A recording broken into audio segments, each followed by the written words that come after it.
Assalamualaikum warahmatullahi wabarakatuh. Alhamdulillahilladzi hadana bi'abdihi al-mukhtari man da'ana ilaihi bil idni wa qad nadana labbaika ya man dallana wa hadana.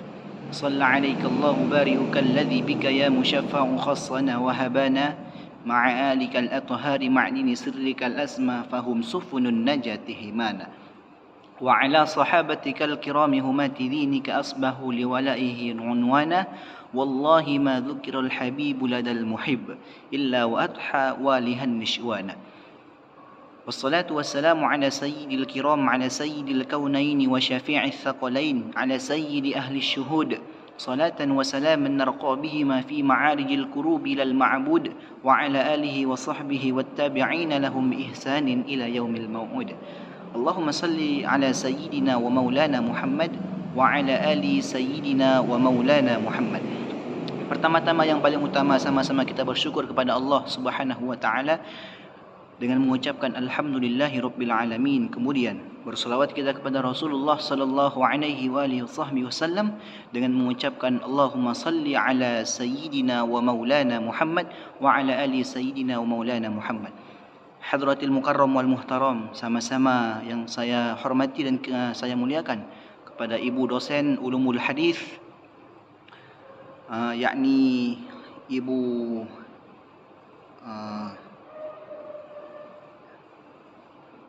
Ernawati Ginting MAG. Mudah-mudahan Allah jaga selalu Ibu dari segala mara bahaya dan dimurahkan rezekinya, insyaAllah menjadi keluarga yang sakinah mawaddah warahmah.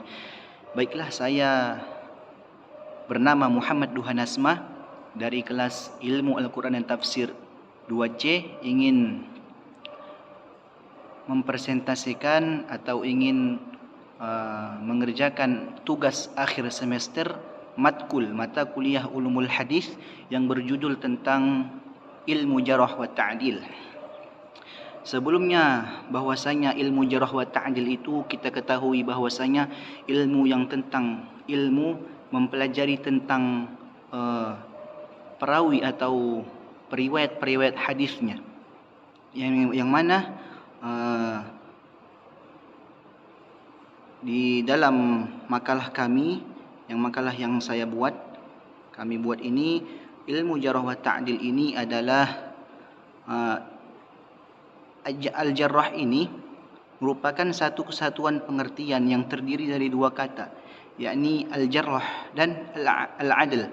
Secara bahasa, al-jarrah ini adalah merupakan bentuk masdar dari kata adlun, yang berarti orang yang melukai tubuh orang lain yang ditandai dengan mengalirnya darah dari luka tersebut. Dan secara bahasa, al-jarrah ini ialah berarti luka atau celah ataupun cacat. Dalam ilmu pengetahuan yang mempelajari kecacatan para perawi, seperti para keadilan dan kedobitannya.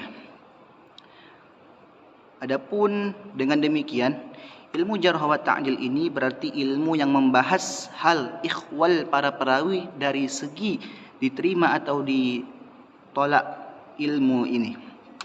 Maka dari itu, inti daripada mempelajari ilmu jarh wa ta'dil ini ialah ilmu tentang mempelajari perawi hadis tersebut.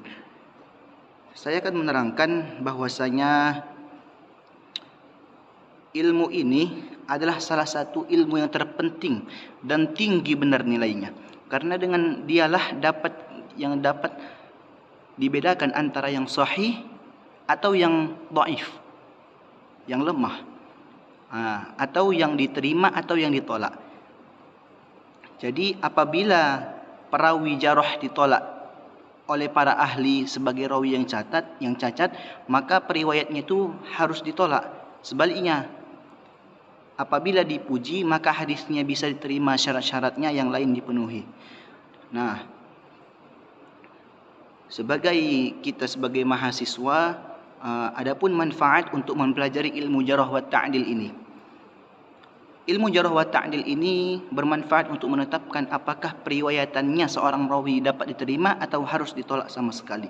Apabila seorang rawi dinilai oleh para ahli sebagai rawi yang cacat, periwayatannya harus ditolak. Dan apabila seorang rawi dipuji sebagai seorang yang adil, niscaya periwayatannya diterima selama syarat-syarat yang lain untuk menerima hadis tersebut terpenuhi. Nah, apabila kita memahami ilmu jarh wa ta'dil ini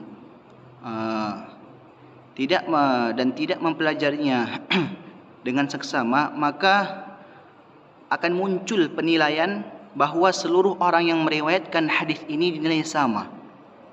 Padahal perjalanan hadis ini semenjak Nabi Muhammad sallallahu alaihi wasallam sampai dibukukan adalah perjalanan yang panjang dan diwarnai dengan situasi dan kondisi yang tidak menentu. Setelah karena terjadi pertikaian di bidang politik, masalah ekonomi dan lain-lain yang dikaitkan dengan hadis. Akibatnya mereka yang menyandarkan hadis terhadap Rasulullah sallallahu alaihi wasallam padahal yang diriwayatkannya adalah riwayat yang bohong atau yang dusta, dan mereka melakukan itu untuk kepentingan golongannya saja. Adapun untuk periwayatan, macam kita katakan hadis sahih, hadis hasan, hadis dhaif, itu yang terkenal dari seluruh penjuru dunia. Bahwasanya hadis di antara hadis sahih dan hadis hasan ini, di antaranya perbedaannya ini ialah sama-sama dia sanad matannya ini sambung dengan Rasulullah sallallahu alaihi wasallam. Akan tetapi perbedaannya ialah hadis sahih ini perawinya itu hafalannya sangat kuat, dan hadis hasan perawinya itu hafalannya tidak kuat. Nah, itu perbedaan daripada hadis sahih dan hadis hasan. Nah, macam-macam keaiban rawi. Yang pertama itu adalah bid'ah, yang kedua mukhalafah, yang ketiga ghalat, yang keempat jahalatul hal, yang kelima da'wa al-inqita'. Nah, untuk metode mengetahui keadilan dan kecacatan rawi dan masalah-masalahnya, yang pertama ialah dengan kepopulerannya di kalangan para ahli ilmu bahawa dia dikenal sebagai orang yang adil, seperti terkenalnya sebagai orang yang adil di kalangan para ahli ilmu. Bagi Anas bin Malik, Sufyan Ats-Tsauri, tersebut Syu'bah bin Al-Hajjaj, Imam Asy-Syafi'i, Imam Ahmad bin Hanbal dan sebagainya.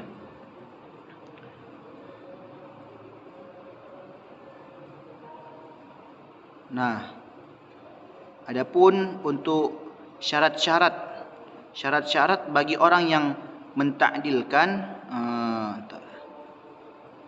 syarat-syarat bagi orang yang mentakdilkan atau dan mentarjihnya.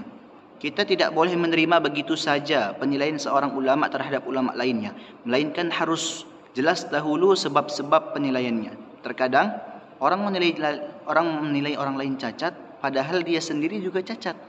Oleh sebab itu tidak boleh menerima langsung suatu perkataan sebelum ada yang menyetujuinya. Bagi orang-orang yang mentakdilkan dan mentarjihkan diperlukan syarat-syarat berikut ini, yakni ialah berilmu pengetahuan, bertakwa, wara', jujur, menjauhi fanatik, golongan, dan mengetahui sebab-sebab untuk mentakdilkan dan mentarjihkan. Dan kemudian langsung saja di kesimpulan, yakni ialah kesimpulannya dari penjelasan saya di atas dapat disimpulkan bahawa tidak mudah dan gampang untuk mentakdil atau bahkan menjadi seseorang, sebab ada persyaratan yang sangat ketat untuk menjarah dan mentakdil seorang. Tidak seenaknya saja kita bilang orang itu jarah atau ta'dil. Bila perkataan dua orang imam terhadap seorang perawi, maka kita harus membahasnya. Apakah pertama, pertentangan ini hakiki atau tidak? Bila salah seorang ulama menjarah disebabkan ketidakdobitannya, namun ulama yang lain mentakdilkannya, ada kemungkinan ketidakdobitannya setelah ia ditakdil bila salah. Mungkin ya, ini sajalah yang bisa dapat saya sampaikan. Mudah-mudahan bermanfaat. Kalau ada kata-kata saya yang salah, mohon dimaafkan karena saya pun masih belajar. Mohon ilal liqa' ma'as salamah, nasr minallah wa fathun qarib wa basyiril mu'minin unzur ma qala wa la tanzur man qala. Billahi taufiq wal hidayah wa ridha wa inayah. Wassalamu alaikum warahmatullahi wabarakatuh.